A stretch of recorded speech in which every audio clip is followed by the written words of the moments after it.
Hello everyone, welcome back to the channel. And today we have both the new members with us to discuss the round of 16 of the Champions League. And we're going to start the conversation with Napoli and Frankfurt. Both of them, like of course, Napoli is in tremendous form, having topped the group that featured Liverpool and Ajax, and beating Liverpool. I think that was 4-2 or 5-2.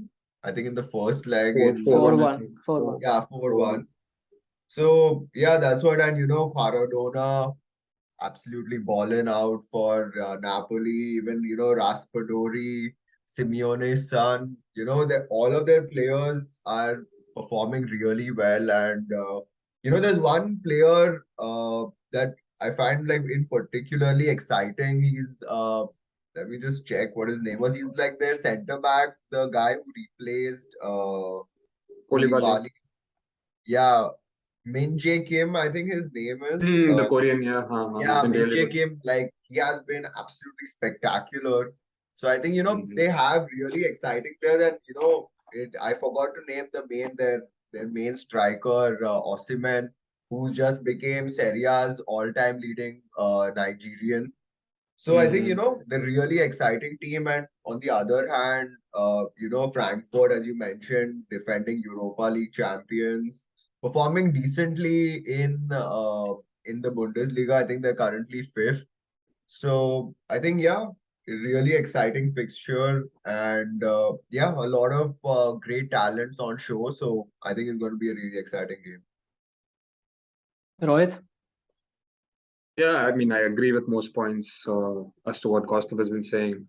Napoli has absolutely blown every team apart this season, not just in the Champions League, but they're also leading the Serie A, and they haven't lost a single game, guys. Like that's pretty remarkable considering how competitive Serie A is these days. Like there's no clear-cut team that's above the rest, right? So for them to perform week in, week out, and do so consistently after losing some key players in Koulibaly. Koulibaly was their leader, their centre back for Correct. so many years, and to replace him with Kim, like Costa just mentioned, is a great thing. And also, there's another player. A lot of people would struggle to pronounce his name, but it's Kvaratskhelia, the Georgian, who's absolutely taken everybody by Maradona. surprise. Yeah, with regards to this tie, I think despite Frankfurt being reasonably at a reasonable position in the Bundesliga, I think Napoli has got this tie. Okay, and the next game is the one it's really hard to call. You can't call which one's team gonna win because it's very evenly matched. It's Man City versus RB Leipzig. Uh, Kaustubh, go on, man. What do you think about this? You know what? There's like I think at this point we've run out of superlatives to praise the city side. I haven't. Year I in, haven't. year out. Well, I think then you're just a hater. Because I feel like what they have achieved, I think in the past 5 years, 6 years, especially under Pep, I think, if you put it just down to money, I think you don't understand football. Like the amount of coaching, the effort that all the players have put in, I think it is really commendable that they put this squad together that has won so much and absolutely has. I have never seen any player like show any ego or them having this feeling that they are bigger than the club or that they are the main man at the team. I think it's not. While I would say that City would go through, I think it's not going to be as easy and. Rohit, maybe you can talk about Leipzig and and Kung Fu and stuff. Yeah, man. Like, see, first of all, it's as clear cut as it can be. City is taking this time, and I don't even think we need to have a discussion regarding that. And it's like perfectly set up for City to enter the semis and do their regular bottle job. But regarding Leipzig, they haven't been in the best of touch in the Bundesliga, must be noted. Although they've won their last two games and they've had some sort of a green patch off late. But in general, the season, the form has been very, very. So, yeah, I think Leipzig doesn't have too much to offer. They might have enough to offer an attack, but defensively, I think City will rip them apart. The next one we're gonna discuss here is AC Milan versus Tottenham. Now this is European heritage, European significance against I don't know what that is. So it's like History of the one. Tottenham.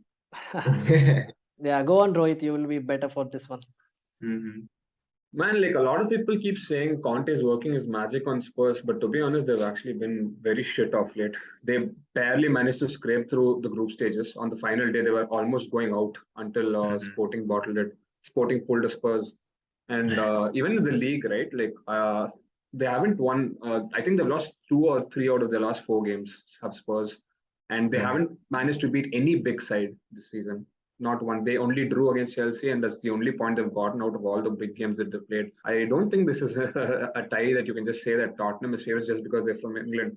Like, despite Milan not being the same club from last year that won the Scudetto, I still feel they're much more formidable. And by the time the tournament arrives, right, they'll be clutch. They have that pedigree, Champions League pedigree. This, like, they do have a few players who have played at that level. For example, Giroud has played at that level. Zlatan, despite not featuring now, he has played at that level. They have that experience in the locker room. So it's not like how it would be when it's not like how it was in the group stage where Milan really struggled. So yeah, by the time the round of 16 comes, I think Milan will actually have the upper hand. I feel like by then they could pose a challenge, with the likes of Richarlison back. I think Kulusevski would be back. Even Son would be fit again. I think Spurs do have a chance, and given that even like although this Milan side they do have that experience of winning the Scudetto, I think they still have a lot of inexperienced players at this level. And another game which will Rohit will really be looking forward to is Dortmund against Chelsea, and the first leg will be played at Dortmund's home. And I think everyone prefers second leg to be at their home. So, what would you say about that? Are you confident enough, or do you think Bellingham and they are looking good? Bellingham has been brilliant this season. So, what's your take on that? To be honest, I would even say Dortmund on current form. If they had to play tomorrow, Dortmund would have the edge because they are more in form currently, and Chelsea is just totally lacking any sort of structure or confidence at the moment, which will probably change. But like you said, with regards to Bellingham and stuff, see, Bellingham might be good, but it's still the unit that has to function. And I personally don't think that their striker, like Anthony Modest, has done really well for a number of years. For I believe he was a Stuttgart initially. I'm not sure, but yeah, and he has been scoring sporadically, but he's not there. Erling Haaland. How are they going to replace Haaland? They did not replace Haaland. They got in Haller, but unfortunately uh, he had to step aside because of his illness, and they do have I problems. think you're forgetting I think any football manager's dream signing for like the past 3, 4 football managers, Mr. Yusufa Mokoko. I think he is like the second coming of Haaland. I think if you watch him play, he's been absolutely tearing it up this season. And I don't know if you know, but he has like insane records in youth football. Like he was playing, under 17 football as a 12-year-old, under 19 football as like a 14-year-old. And I think I think they changed the rule which allowed players, at the age of 16 to make their debut, which allowed him to become the youngest player. I think at the age of 16 years and just a few days, he made his debut. And I think this year is the year where he's actually getting a lot of first team minutes, and he's getting senior football under his belt. And I mean, he's not scoring like a hat trick a game, but once in 2 games, once every game, he's getting there. So I think he's one player you should keep your eye on. And of course, they It's have interesting you say that. It's interesting you say that because I feel like you're right. Like he's an exceptional talent to watch out for. But I feel like he's the Haaland from Salzburg, who was Mhm. still getting there, not there yet. I Mhm. feel like the Haaland that went to Dortmund just took another leap altogether. And obviously, City True. just crossed the fucking atmosphere. Sorry for swearing. And I hope it's fine. But anyway, they also have a lot of impressive youngsters, man, not just Mukoko. They have like Mate Stell, who's barely 16, 17, Mhm. and then they have Adeyemi, who's a really, who's a great True. prospect in the wings. So they do have a lot of young players. That comes their strength and their weakness, I feel, when it Correct. comes to knockouts. So in the group stage, it's easy to just show your flat because there's no pressure on you.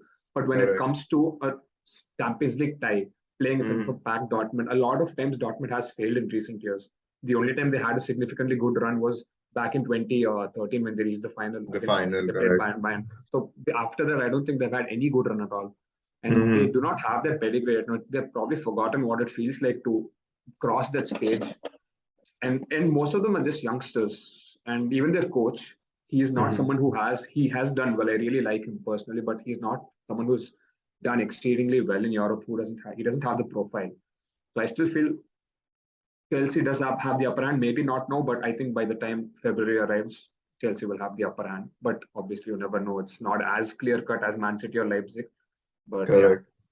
Yeah, it's like I always come back to these things with German clubs that I just don't think they defend properly. Like I've seen, I see a lot of these tweets by ESPN and Sky Sports that, Bundesliga don't do boring games because, they have so many games, 4-3 and 5-4. Personally, I don't see what is a point of that because they're fucking working professionals. When we are doing our jobs, we have to be serious, we have to be responsible, and not conceding goals is showing your responsibility of also defending while attacking. You're not playing in the park at 5 p.m. in the evening. So I always see that in German teams, especially Dortmund, are like, they had that spell when they had Sancho and Haaland and Marco Reus. And I was like, if you can just concede one goal a game, you'll still win most games. They used to still concede 3 goals, man. They used to still concede 3 goals. I just don't get that as a coach. I stopped watching the Bundesliga at a point because defending was atrocious. Atrocious. There's a reason why Naby Keita, Timo Werner, Kai Havertz were all, Jadon Sancho were all unbelievable in the Bundesliga and can't get a foot in the Premier League, right? There's a reason behind it because you have to coach people to be in the right place defensively to anticipate things. You have to scout in a certain way to understand these things. And Dortmund, I see that they have the most developed science at their club. And I think they have so much science, but they lack is what proper vision of a football man. And they just don't understand how to coach people to defend. Because when it comes to teams like Chelsea and any team in this round of 16, if you don't defend properly, if you don't have an element of pragmatism, which we spoke in the interview video with Kostu, I said, if you don't have an element of pragmatism, you will be found out, and doesn't matter how good your striker is, you will lose the game because you need an element of pragmatism within you to win these clutch games. And I don't think they have that. So I think Chelsea will eventually go through in that, depending on what happens at that time. Because predicting anything 2 months before is like, we don't know the situations which will be at that time.